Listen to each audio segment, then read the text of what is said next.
Brought to you by KR Mangalam University. We provide you the platform to turn your dreams into reality. Give wings to your aspirations with KR Mangalam University. नमस्कार दोस्तों, crime तक में आपका स्वागत है। बात Indore case की, जिसकी तह तक जाने की क्राइम तक कोशिश कर रहा है, लेकिन अपडेट कई दर्शक ही लिख रहे हैं कि आप सेम ही बात बोल रहे हैं, और वो एक तरह से कहा जाए तो सही कह रहे हैं, क्योंकि अपडेट के नाम पर पुलिस के पास कुछ है ही नहीं। और हम आप लोगों को एक खबर इसलिए दिखा रहे हैं ताकि इस खबर की आप सच्चाई जान सके, दूसरा हमारी वीडियो पर व्यूज भी आ सके, और तीसरा एक माहौल भी बन सके मेघालय में कि एक नैरेटिव सेट हो कि किस तरह से वहां की पुलिस काम करती है, किस तरह से एनडीआरएफ और एसडीआरएफ काम करती है। खैर, इन सब के बीच एक और खबर, आपको एक अपडेट देता हूं। अपडेट आया है इंदौर से। इंदौर में गोविंद कॉलोनी है, जहां पर यह कहा जाता है कि सोनम रघुवंशी का परिवार रहता है। अब उन्होंने, आप ये तस्वीर देख रहे हैं राइट साइड में, ये तस्वीर उल्टी लगा दी है। ये एक पारंपरिक मान्यता है, इसको ऐसा माना जाए, क्योंकि जब कोई लापता हो जाता है तो उसकी तस्वीर उल्टी टांगने से वो जल्दी और सुरक्षित वापस आ जाता है, इस तरह की मान्यता। और ये जो परिवार को एक पंडित ने बताई है, और इसी वजह से उन्होंने ये तस्वीर उल्टी लगाई है। आप देख सकते हैं, स्क्रीन पर चल रही है। लेकिन सवाल ये उठता है कि सोनम का अभी तक पता क्यों नहीं चला है। 14 दिन बीत चुके हैं, जैसे मैंने वीडियो की शुरुआत में ही कहा कि पुलिस प्रशासन, खांसी हिल्स जो वहां पर काम कर रही है, इसके अलावा एनडीआरएफ, एसडीआरएफ और तमाम एजेंसीज फेल हो चुकी है। यही वजह है कि अब जो परिवार है वो चाहता है इसमें न्याय मिले, और चाहता है कि इसकी जांच और जो तलाशी अभियान है वो सेना के हाथ में दे दिया जाए। परिवार को उम्मीद है, और हम भी उम्मीद करते हैं कि सोनम जिंदा हो, क्योंकि जिस तरह से राजा की डेड बॉडी मिली, परिवार के लिए बेहद गमगीन स्थिति।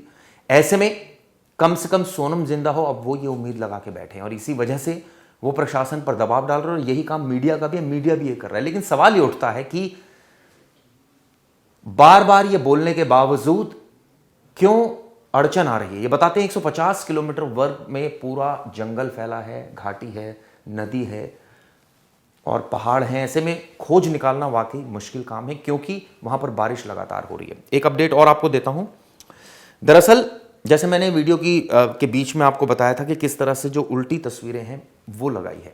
अब एक और मान्यता घर में है कि दोनों मांगलिक थे, इस तरह की जानकारी भी निकल कर आ रही है, और कुछ भविष्यवाणी की थी। हालांकि क्राइम तक इस तरह की भविष्यवाणियों पर की पुष्टि नहीं कर रहा है। हालांकि परिवार का कहना है कि इस तरह की बातें ज़रूर चल रही थी कि वो पंडितों पर बहुत विश्वास करते थे, भविष्यवाणियों पर बहुत विश्वास करते थे, एस्ट्रोलॉजी पर बहुत विश्वास करते थे, और ये कहा था कि शायद ऐसा हादसा हो जाए। इस तरह की, एक तरह से कहा जाए, बात कही गई थी। इस तरह की चर्चाएं अब गर्म हो रही है। जैसे मैंने बताया, क्राइम तक इन सब चीज़ों की पुष्टि नहीं करता है, इन चीज़ों पर बिलीव नहीं करता है। खैर, पड़ोसी शुभम पांडे ने भी परिवार के दुख में सहानुभूति जताई है। शिलोंग पुलिस और तमाम पुलिस जानकारी, तमाम जो एजेंसीज हैं वो इसकी जांच कर रही है। इधर राजा के घर आज उठावना बैठक होने वाली, जिसमें परिवार आगे की रणनीति तय करेंगे। उन्होंने प्रधानमंत्री मोदी को भी पत्र लिखा है, जिसमें उनकी मांग है कि हमें न्याय दिलवाइए, सेना को बुलाइए, कम से कम पता तो चले कि सोनम कहाँ चली गई, जिंदा भी है या नहीं है। बहुत सारी ऐसी चीज़ें हैं। दरअसल सोनम इंदौर के बाणगंगा के गोविंद कॉलोनी के रहने वाली है, यानी कि उसका मायका वहाँ पर है, और वहाँ पर शादी 11 मई को कैंट रोड निवासी राजा रघुवंशी के साथ हुई थी। हिंदू रीति रिवाजों के साथ हुई थी, और शादी के बाद ये जोड़ा, हम सबको पता है, पहले बेंगलुरु, असम, गुवाहाटी, फिर शिलोंग पहुंचा, और वहां पर यह हादसा हो गया।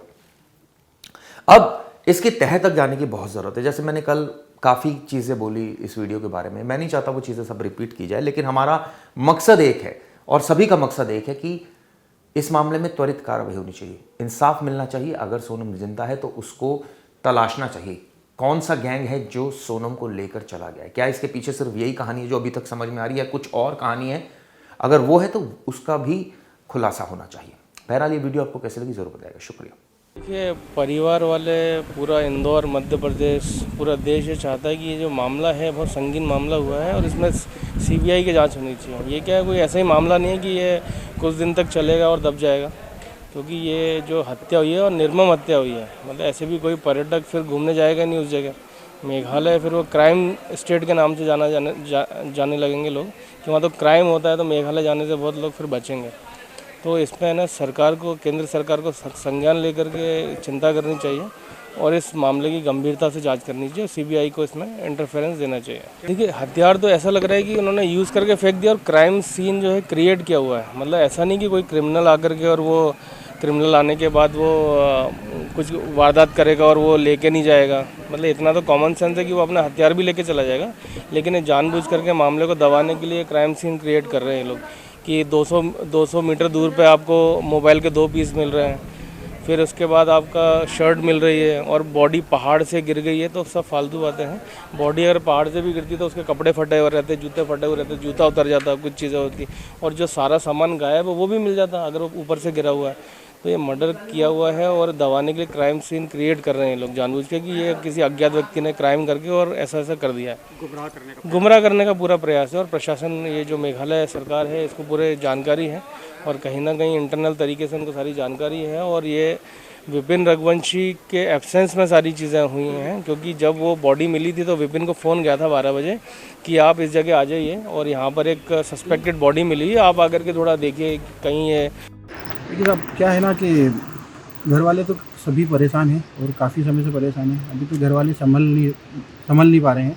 घर पे पूरा, जब से राजा का डेड बॉडी गया है, जब से पूरा घर बिल्कुल मतलब परेशान हो गया है और पूरा घर में रोना धोना चल रहा है। तो यहाँ की जो सरकार है उससे निवेदन है कि मुझे ना सीबीआई जांच या फिर जल्द से जल्द सोनम को ढूंढने की कोशिश करी जाए। और कंटिन्यू ये क्या है ना, डेड बॉडी ढूंढ रहे हैं सोनम का भी। तो सोनम ऐसा क्यों समझ रहे हैं कि डेड बॉडी ही मिलेगा उसका? सोनम को ज़िंदा ढूंढने की कोशिश करें, क्योंकि काफ़ी समय हो गया है। डेड बॉडी अगर होता तो आज 15 दिन हो गया है, स्मेल वगैरह भी आता, कुछ भी।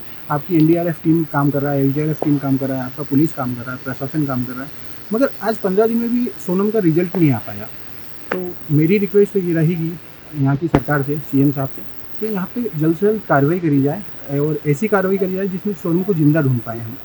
और यहाँ पे मुझे जो लग रहा है, जो आपके द्वारा ये पूरा केस आपके जो एरिया में हुआ है, उस हिसाब से मुझे जो लग रहा है ये किडनैपिंग केस है, अपहरण करा गया है और इस पर कोई कार्रवाई नहीं हो रही है अपहरण पे। तो मेरी रिक्वेस्ट यही रहेगी कि अपहरण को देखते हुए ये कार्रवाई करें आप।